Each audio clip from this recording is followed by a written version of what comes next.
Vous êtes beaucoup à m'avoir demandé si ce Oppo Reno 13 Pro valait son prix. Est-ce une bonne affaire? Eh bien figurez-vous que c'est pas si simple que ça. Affaire ou arnaque, je vous dis tout.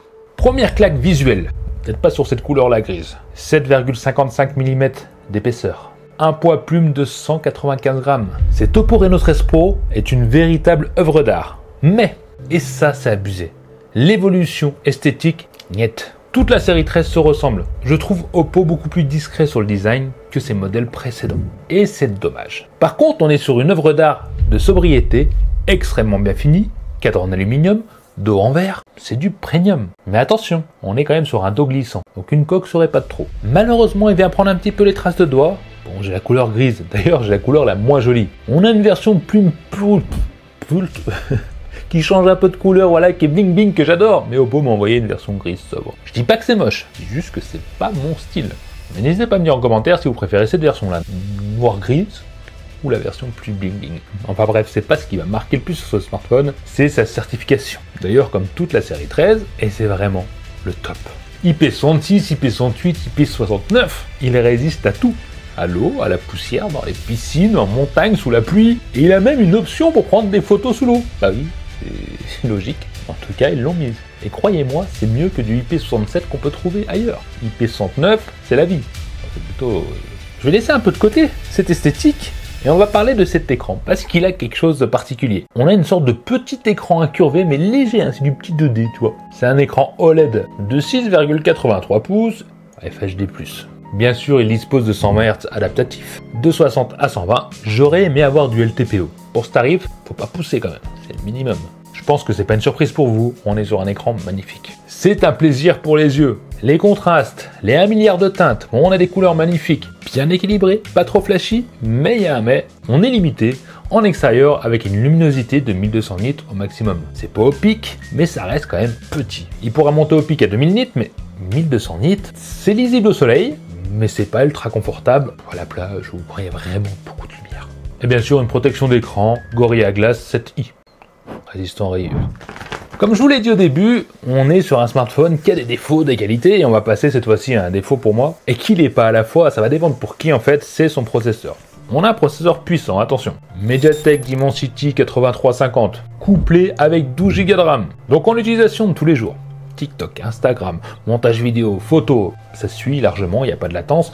Et même en multitâche, on n'arrivera pas à le faire ralentir. Pareil pour les jeux, attention. J'ai fait des jeux un peu de partout. Genshin Impact graphique au maximum, en ultra, ça passe. Fluide, agréable, bel écran, son stéréo de qualité et puissant. Bien sûr, au maximum, ça peut saturer, mais voilà, dans l'ensemble, c'est bien. Mais attention, Genshin Impact pendant 20 minutes, c'est là où ça change. Le smartphone vient chauffer, et c'est là où on peut avoir quelques latences, parce que les performances diminuent. Pourtant, on a l'intelligence artificielle qui est censée gérer ça, pour ne pas avoir de perte de puissance ou de chauffe. Pour l'instant, c'est pas maîtrisé. Voilà.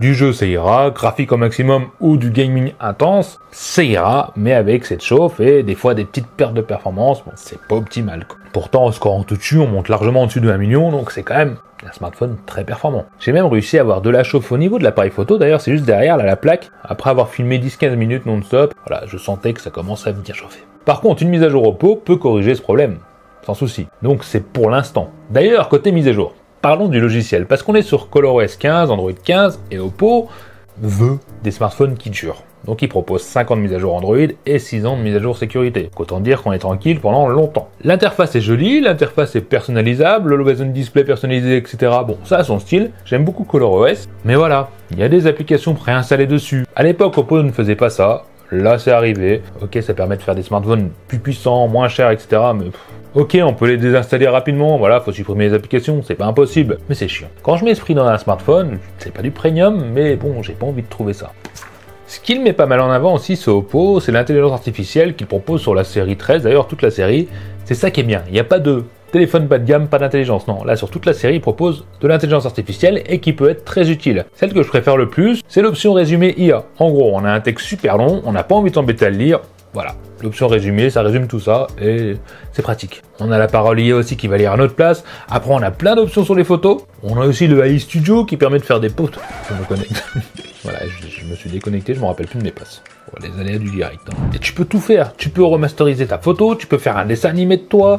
T'as des trucs, je sais même pas à quoi ça sert. Enfin bref, AI Studio, c'est fun, c'est pas indispensable, c'est fun, mais j'adore. Il y a de la traduction vocale, il y a de la traduction d'écran. Bon, après, les concurrents le font aussi, donc voilà. Je vais pas m'éterniser sur toutes les options, sinon on s'en sortira jamais. Et d'ailleurs, pour ceux que ça intéresse, on a bien double nano SIM, mais on peut pas étendre la mémoire. Donc on devra satisfaire des 256 Go de stockage ou les 512, selon le modèle qu'on choisit. Allez, maintenant on va passer à la partie photo. Parce que bon, à ce tarif, on s'attend quand même à quelque chose de bon. Et c'est Oppo Reno 13 Pro propose 3 caméras. Un capteur principal avec intelligence artificielle de 50 mégapixels.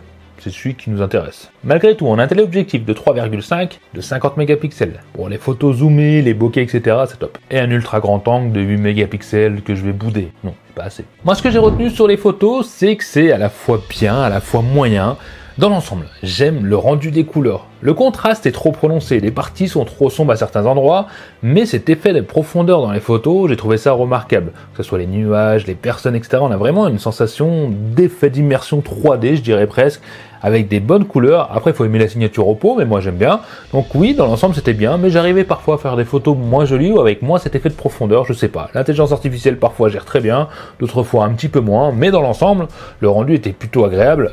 D'ailleurs, le zoom optique est très bon, on peut voir avec Marguerite, ma petite vache, ou alors, on peut aller plus loin, là comme sur l'église, j'ai fait un zoom optique. Et après, on passe au zoom numérique 120, qui lui est plutôt exploitable. Je m'attendais pas à ce résultat, je m'attendais à quelque chose de nul, c'est pas le cas, c'est plutôt même très bien.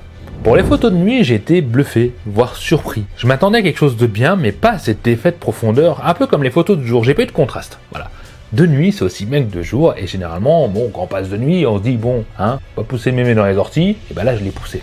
Je sais pas d'où je sors ça, pardon. Enfin bref, le rendu est très bon, même peut-être même mieux que le jour. On a des bonnes couleurs, des bons contrastes, des détails, il y a tout. J'ai adoré les photos de nuit de ce smartphone. Bon, j'ai eu cette impression d'avoir un haut de gamme entre les mains. Après, dites-moi en commentaire ce que vous en pensez, mais moi, ça m'a bluffé. Et ça va être pareil pour les selfies, parce qu'on a une caméra principale de 50 mégapixels qui fait des bonnes couleurs, un beau rendu, de la bonne profondeur, on a un effet bokeh. Bon, l'ensemble des photos selfies est très bien, et de nuit, c'est pareil. Il n'y a pas de contraste. Il se débrouille aussi bien de jour que de nuit. Une bonne colorimétrie, des bons contrastes, bonne profondeur, des détails, yes. Ce Oppo Reno 13 Pro est bluffant sur certains points et d'autres un petit peu moins. Voilà, c'est de l'aléatoire, mais quand même 70-75% de positif. Par contre, en vidéo, c'est un petit peu moins. Alors là, on est sur du 4K 30 images par seconde, on peut monter à 60, je vais courir un petit peu, direction Marguerite. Ça a l'air stabilisé. Hein. Voilà, on va voir ce que ça vaut au niveau du zoom, parce qu'on va demander ça. Donc on peut aller en zoom x10 pardon, en vidéo. Ouais, ça va. Et voilà, pour voir ce que ça vaut, dites-moi ça en commentaire. Est-ce que ça vous plaît ou pas? Bon, 4K avec Marguerite. Voilà, 30 images par seconde. Je vais courir un petit peu, voir ce que ça vaut. Je secoue bien le téléphone volontairement. Et contre-jour, ça a l'air d'être bien stabilisé quand même. À voir. Alors oui, film en 4K, selfie, machin, c'est bien. On a une stabilisation optique, mais qui n'est pas vraiment excellente. Elle est là, elle est bonne. Les couleurs sont bien, le rendu est bien, le 4K c'est ok, mais une stabilisation plus prononcée aurait été mieux pour le tarif, mais c'est vraiment pas gênant. Et là, on va passer à la batterie. Parce que oui, Oppo a réussi à rentrer une batterie de 5800 mAh dans ce petit truc extra fin, et l'optimisation IA fait un travail de dingue.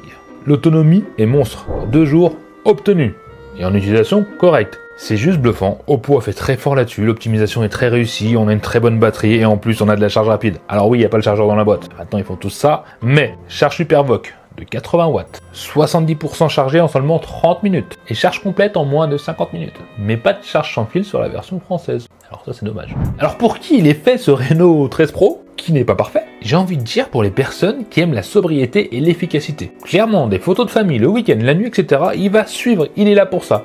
Pour les vidéos, il est là pour ça, pour les jeux, il est là pour ça aussi. En fait, il est très bien. Avec les mises à jour de 6 ans, c'est top. Mais voilà, une luminosité un peu limite, et cette chauffe en jeu qui peut gêner certains. C'est un smartphone avec des qualités indéniables. Ça, c'est sûr, on peut pas le nier. Si vous trouvez une promotion autour des 600 €, là, ça commence à devenir très très intéressant. Mais surtout, n'hésitez pas à comparer avec la concurrence et de trouver votre smartphone, celui qui vous convient le plus. Chacun est différent et chaque smartphone est différent. Je sais pas ce que vous en pensez, dites-moi en commentaire ce que vous en pensez. À part qu'il soit gris et que cette version-là est trop sobre et que j'aime pas, mais vous, dites-moi votre avis là-dessus. J'ai besoin de savoir en commentaire. Bien sûr, n'hésitez pas à vous abonner si vous me découvrez dans cette vidéo, c'est super important hein, pour ne plus louper mes autres vidéos extrêmement bien. Bon bah en tout cas, j'espère que cette vidéo vous a plu. Je vous dis à la prochaine vidéo et tout qui bye.